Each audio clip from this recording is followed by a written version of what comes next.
Alright, now we're going to actually start to play around with some of the light settings of Mental Ray and really start getting in there and using some of this practical knowledge to and put it to use. Alright, so if I do a quick render region here, again we're going to see we don't have a very nice render like what we had before. So let's kind of analyze what's going on here and why this looks so horrible. Well, aside from the quality slider not being all the way up, here's what I'm going to do. I'm going to go ahead and toggle my refresh back on. So I'm going to go to auto refresh here in the options and turn that back on. So now we got the yellow borderline here to show me that in fact we're in auto refresh mode. So what we have here is a pretty simple scene. It looks like there's one light, and the light looks like it's shining from sort of the upper right corner and a little bit behind the camera that we're looking at this, because we can see the highlight here of some light. There's some light behind the camera and a little bit up and to the right. So where's this light coming from? Well, we need to go find that light, and if we go ahead and go to scene over here, we'll see a list of all the objects in our scene. We have the cone, cube, cylinder, and different things. You notice that there's this object, well, it's called light, and that's the actual default light. Every time you create a new scene in XSI, it creates two things by default. It creates this light, and it creates a default camera, which is why we can see into our scene through this camera view right here. What we want to do is take this default light and we want to get rid of it. It's a default light XSI throws in there, but I want to go ahead and set up my lights manually myself because I know what I want to do and I don't want to give control of that to anybody, not even XSI. So what I'm going to do is with that light selected, I'm just going to hit delete on the keyboard and it's gone. Now your render should update and you should have a pretty dark render, but it's not totally pitch black. If you notice, the background is pitch black, but the foreground where the objects are, we can still kind of see it. Now we can't see any details. We can't tell where the sphere is, for example, or the cone, but we can see the silhouette right up here if you look carefully of the cube. Now, why do we still see a little bit of lighting in here? Even though it's not that great of lighting, we still see something. Well, that's because there's another thing that XSI creates by default, and it's called scene ambience. Now, if we go over here under modify in the render toolbar, you see this button called ambience. Go ahead and hit that and you'll get a little PPG that pops up showing you a global ambience setting, and it's set to 0.2 in the red, green, and blue channels. This is a very, very dark gray, just lighter than black color. This scene ambience controls, if we go ahead and click on the color block box, we can control the scene ambience of the scene.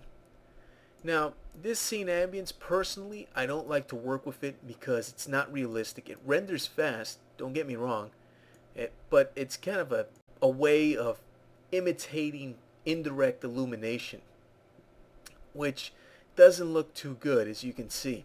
So what I'm going to do is I'm going to knock that scene ambience all the way down to pure black, hit close, and make sure that it's off by ensuring that these channel settings here are all set to 0. And now it's just completely pitch black. We don't see a silhouette. We don't see anything. It's just pitch black. Let's close this PPG. This is perfect. Probably thinking, why is this perfect? Well, it's perfect because I want to start with a clean slate. I want to wipe my work table clean and start over from scratch using my settings and doing this my way. So with that done, we're going to go ahead and close out that render region. And I'm going to go ahead and switch this over to hidden line removal by clicking on my shading options up here and going to hidden line removal so that I can see everything now. Now there's no lighting here. This is just a viewport shading option so you can see things. But if I do a render region, you'll see that it still comes out pitch black. So the next thing I need to do is create a light so we can start to see things. So we'll go over here, primitive, then we'll go down to the light menu, and we'll see we have quite a different number of lights here to choose from. I'm going to pick on spot. A PPG for the spotlight opens up. I'm going to close it for now. Now if we do a render region, you should get something like this. Now this doesn't look right. We can see that there's some lighting. The problem here is, by default, XSI created this spotlight in the center of the world, which is located right about here. It just so happens that coincidentally the cylinder is located at about the same spot, which is right on top of the light, which is why we can't really see it. So let's go over here and switch our shading option from hidden line removal to wireframe so we could see through objects, and there's our little spotlight down there. So I'm just going to go ahead and navigate down here, and my spotlight is actually penetrated into the cylinder, which is not good. Let me take the spotlight here, and what I'm going to do is I'm going to move it up. I'm going to move it out to the right over there somewhere, and that's actually fine. It really doesn't matter where you move it to. I'm just going to move it right over there, and that should be fine. Now it should automatically be pointing toward the cylinder over here, and the reason for that is every time you create a spotlight, by default it creates this little null. This little wireframe orange object here is called a null in XSI, and it should be called spot interest. That's because that's the interest point of the spotlight. Wherever I move the spotlight, it's going to face that interest point no matter where I move the spotlight. So you can see as I move the spotlight, it's always going to face that spot right there, that object. Okay, now let's do a render region from way out here, and you should see the spotlight lighting up the scene. Now this doesn't look too good because it looks so fake. I mean, here's our objects. They should be casting shadows just like objects in this real situation would cast shadows in real life. So all we need to do is start to adjust the properties of that spotlight. So if the spotlight's selected, I'm going to go over to Modify Shader so I can open up the PPG for the spotlight. And now what I can do is I can change different aspects of this light. Now this isn't exactly a lighting tutorial, so we're not going to get too in-depth on how lights work and go over in detail over all of the light settings and things. What we're going to focus on are things that pertain mainly to mental ray. So the first thing we're going to do is talk about shadows. The quickest way to see shadows is simply to go down here in your soft light settings, and under here in the shadows parameter field, turn on enable, and you should automatically see shadows added to the scene. Now you have this umbra parameter down here, and this controls the lightness of the shadows. So if I turn it all the way up, the shadows become so light that they disappear. If I put it around the middle, I get a medium tone of shadows. They're not perfectly pitch black dark, but they're somewhere in the middle. And if I put this all the way down to 0, I get pitch black shadows. Now in this case, I want pitch black shadows for a couple of reasons. First of all, they're going to be the most physically accurate shadows, and second of all, they're going to allow you, the viewer, to easily see the changes that I make to my shadows. So by turning on shadows here, I activated a shadow type. Now there's a few different shadow types available for us with Mental Ray and XSI. We have regular ray trace shadows, we have shadow map shadows, and we have area light shadows, which also work with ray tracing, but they're a little bit different. By turning on shadows right here, I activated simple ray trace shadows. So what are simple ray trace shadows? Simple ray trace shadows are very hard line shadows. As you can see, they form these harsh lines between shadow and light, which is not too realistic. If you take the moment to analyze the way shadows work in real life, you'll start to notice that these simple ray trace shadows don't imitate real life too well. But in some regards they do. Ray trace shadows are going to be the best shadows to use if you're trying to go after photorealism. If you're trying to go after complete physical accuracy, ray trace shadows are the way to go.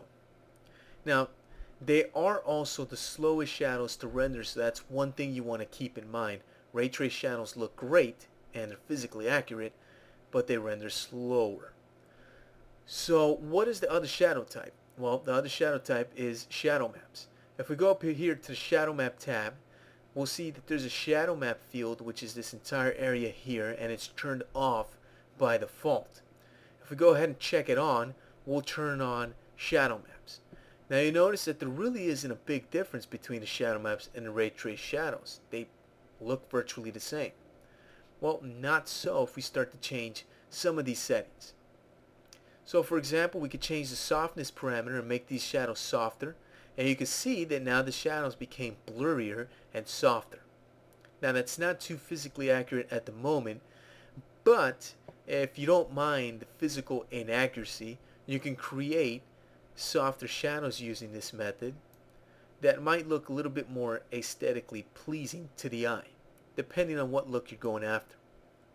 Now the samples here are going to control the quality of the shadows. Now again, this isn't a lighting tutorial, so we're not going to go too deep into this, but I thought it was necessary to show you what these shadows do. Now these shadows are not physically accurate, which means that they won't work with transparency. You can't produce transparency shadows with this, and you can't do ray tracing effects with them either. So there you go. They render quicker than ray tracing shadows, but they're not physically as accurate. So let's turn them off for now. And let's go, and that'll drop us back to our default simple ray trace shadows. Let's go to the area tab here, and you see that these options are turned off by default. So what are area shadows? Area shadows are the most realistic shadows you can create with mental ray. That's because they follow real life rules of how light and shadows interact with the real world. So to activate them, we'll turn on this area light parameter, and now turn on our options. And you'll see that it takes a little bit longer to render. And there really isn't a difference when you look at this right off the bat. You really can't see a difference. Now, in real life, the way that shadows work is the closer that a light source is to an object and to the light receiving object, say like a table that's receiving a shadow from, say, I don't know, a cup or a glass on top of it, and it's receiving the shadows from, say, a lamp on top of the table or on a wall or the ceiling or something. The shadows that are closest to the object, in this case the cone's shadows, when they're closest to the cone, they're going to be sharp. As they fall off into the distance, they become blurrier. That's the way that shadows react in real life. Now we can't see the effect here because of our current lighting situation, so what we're going to have to do is change that. First thing I'm going to do is I'm going to change this area geometry from rectangle to sphere, and we won't really see an effect that immediately. What we'll do is we'll change the size of the sphere by changing the area transformation scaling from X, Y, and Z. We'll change this to, say, something like 5, 5, and 5. And now we could see a little more blurriness in the shadows right there at the end. So let me close the PPG, and let me go ahead and zoom in on that cone. Let's render this area out right here. Now we can clearly start to see the effect.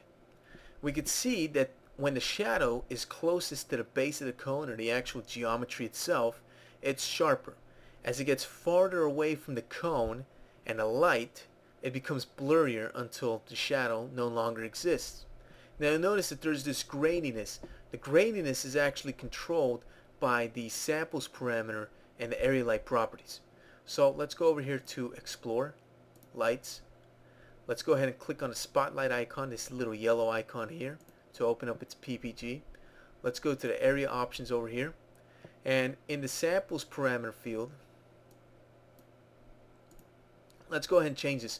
3 is too low. That's good for preview renders, and it's going to give you all this graininess, but it's going to render faster. If we increase this, say, to 6 and 6, the graininess is going to go away, but you can see it's taking much longer to render. But you can see the visual quality did improve by a lot. That graininess is pretty much completely gone, and we have ourselves a nice, smooth, very nicer looking shadow. Let me close that PPG, and it's finally done rendering. That took much longer to render. Alright, I'm going to end this video here, and all I'm going to say is that this is an example of direct lighting using mental ray. Here we can see that we used a direct lighting example to light up a very simple scene and cast some shadows, which looks a lot better than what we first started with. Now, direct lighting, I want you to understand that direct lighting is one method of lighting. Then we have indirect lighting, which is what we're going to talk about in the next tutorial. Direct lighting is what we saw here, where a light just directly lights up a scene and we have no secondary lighting whatsoever. What is secondary lighting? Well, we're going to get into that in the next video, where things are going to get a little bit more interesting and a lot more exciting. So we're going to talk about things like global illumination and mental ray, and how to go ahead and use it and tweak it. So I'll see you in the next video.